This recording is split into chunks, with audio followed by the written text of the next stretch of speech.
Chapter 107 The Lion's Den. One division of La Force, in which the most dangerous and desperate prisoners are confined, is called the Court of Saint Bernard. The prisoners, in their expressive language, have named it the Lion's Den, probably because the captives possess teeth which frequently gnaw the bars, and sometimes the keepers also. It is a prison within a prison. The walls are double the thickness of the rest. The gratings are every day carefully examined by jailers, whose Herculean proportions and cold pitiless expression prove them to have been chosen to reign over their subjects from their superior activity and intelligence. The courtyard of this quarter is enclosed by enormous walls, over which the sun glances obliquely when it deigns to penetrate into this gulf of moral and physical deformity. On this paved yard are to be seen, pacing from morning till night, pale, careworn, and haggard, like so many shadows, the men whom justice holds beneath the steel she is sharpening. There, crouched against the side of the wall which attracts and retains the most heat, they may be seen sometimes talking to one another, but more frequently alone, watching the door, which sometimes opens to call forth one from the gloomy assemblage, or to throw in another outcast from society. The Court of Saint Bernard has its own particular parlor. It is a long square divided by two upright gratings, placed at a distance of 3 feet from one another to prevent a visitor from shaking hands with or passing anything to the prisoners. It is a wretched, damp, nay, even horrible spot, more especially when we consider the fearful conferences which have taken place between those iron bars. And yet, frightful though this spot may be, it is considered as a kind of paradise to the men whose days are numbered. It is so rare for them to leave the lion's den for any other place than the barrier Saint-Jacques or the galleys. In the court which we have attempted to describe, and from which a damp vapor was rising, a young man who had excited much curiosity among the inhabitants of the den might be seen walking with his hands in his pockets. The cut of his clothes would have made him pass for an elegant man if those clothes had not been torn to ribbons. Still, they were not worn, and the fine cloth soon recovered its gloss in the parts which were still perfect, beneath the careful hands of the prisoner, who tried to make it assume the appearance of a new coat. He bestowed the same attention upon the cambric front of a shirt, which had considerably changed in color since its entrance into the prison, and he polished his varnished boots with the corner of a handkerchief embroidered with initials surmounted by a coronet. Some of the inmates of the lion's den were watching the operations of the prisoner's toilet with considerable interest. "See, the prince is beautifying himself," said one of the thieves. "He is naturally very handsome," said another, "and if he had only a comb and some pomatum, he would soon eclipse all the gentlemen in white kids. His coat looks nearly new, and his boots are brilliant. It is pleasant to have such well-dressed brethren, and those gendarmes behaved shamefully. What jealously to tear such clothes." "He appears to be someone of consequence," said another. "He dresses in first-rate style, and then to be here so young, oh, it is splendid." Meanwhile, the object of this hideous admiration approached the wicket, against which one of the keepers was leaning. "Come, sir," he said, "lend me 20 francs. You will soon be paid. You run no risks with me. Remember, I have relations who possess more millions than you have deniers. Come, I beseech you, lend me 20 francs so that I may buy a dressing-gown. It is intolerable always to be in a coat and boots. And what a coat, sir, for a prince of the Cavalcanti!" The keeper turned his back and shrugged his shoulders. He did not even laugh at what would have caused anyone else to do so. He heard so many utter the same things. Indeed, he heard nothing else. "Come," said Andrea, "you are a man void of compassion. I will cause you to lose your place." This made the keeper turn around, and he burst into a loud laugh. The prisoners then approached and formed a circle. "I tell you that with that wretched sum," continued Andrea, "I could obtain a coat and a room in which to receive the illustrious visitor I am daily expecting." He is right," said the prisoners. "Anyone can see he is a gentleman." "Well, then, lend him the 20 francs," said the keeper, leaning on the other shoulder. "Surely you will not refuse a comrade."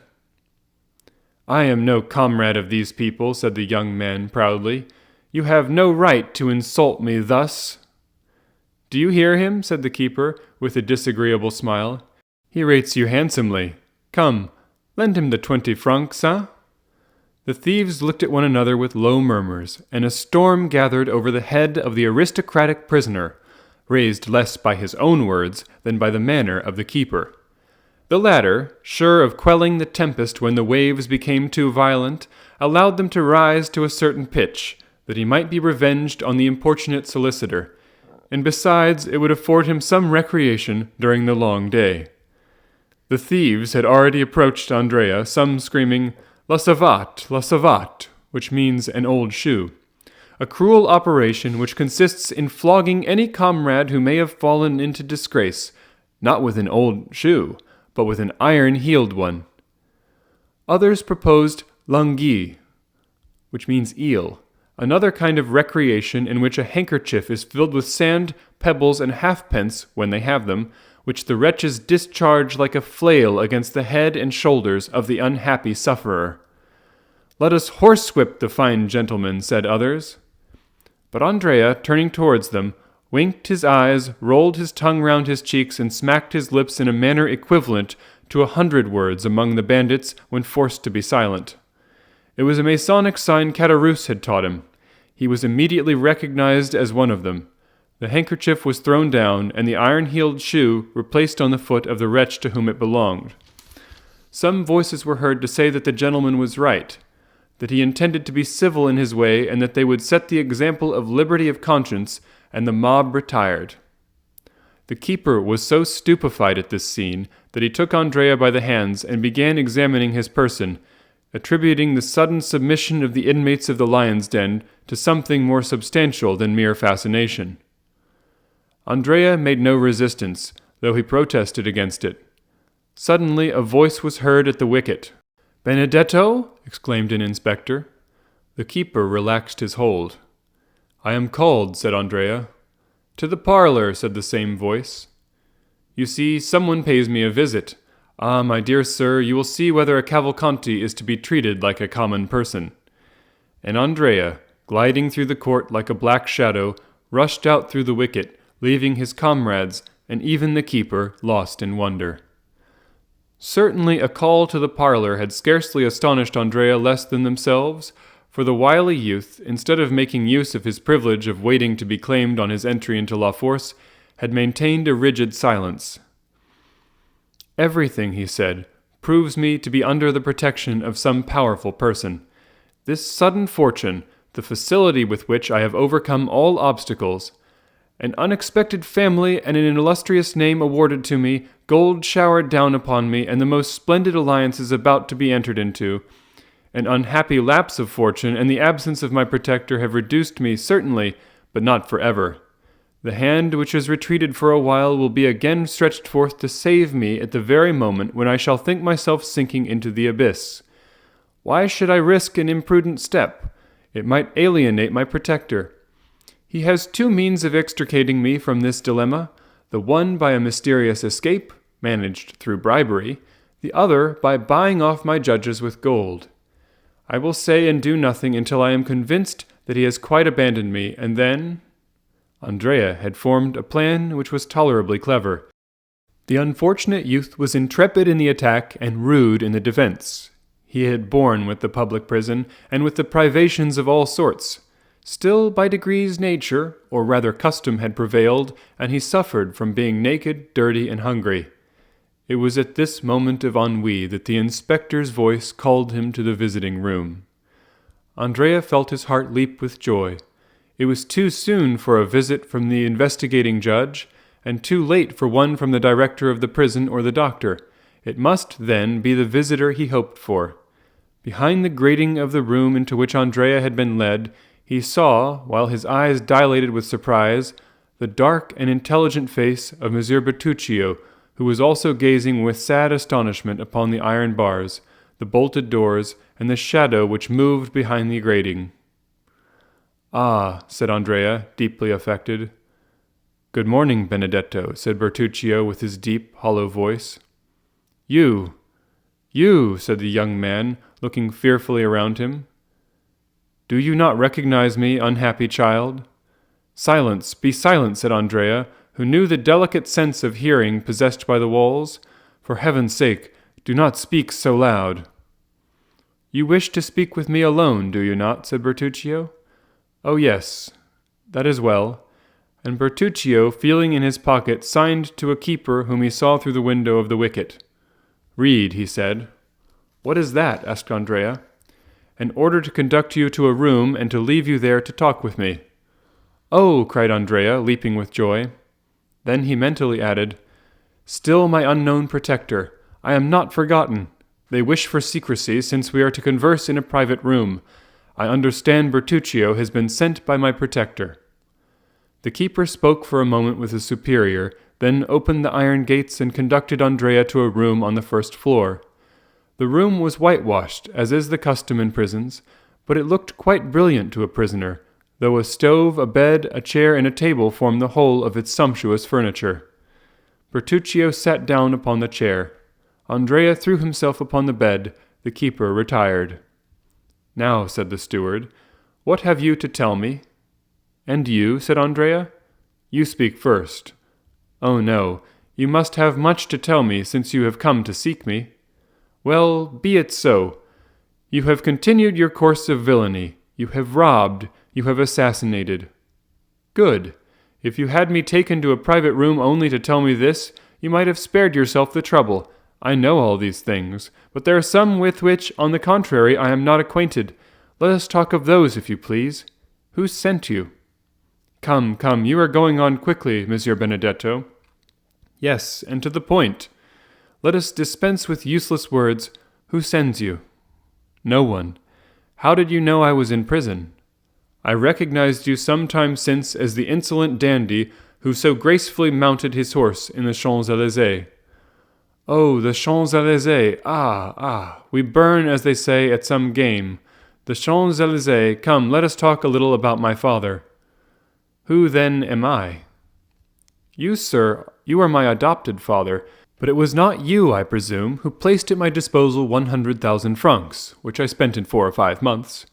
It was not you who manufactured an Italian gentleman for my father. It was not you who introduced me into the world and had me invited to a certain dinner at Auteuil, which I fancy I am eating at this moment, in company with the most distinguished people in Paris, amongst the rest with a certain crown prosecutor, whose acquaintance I did very wrong not to cultivate, for he would have been very useful to me just now. It was not you, in fact, who bailed me for 1 or 2 millions when the fatal discovery of the pot of roses took place. Come, speak, my worthy Corsican, speak. What do you wish me to say? I will help you. You were speaking of the Champs-Élysées just now, worthy foster father. Well? Well, in the Champs-Élysées there resides a very rich gentleman, at whose house you robbed and murdered, did you not? I believe I did. The Count of Monte Cristo? You have named him.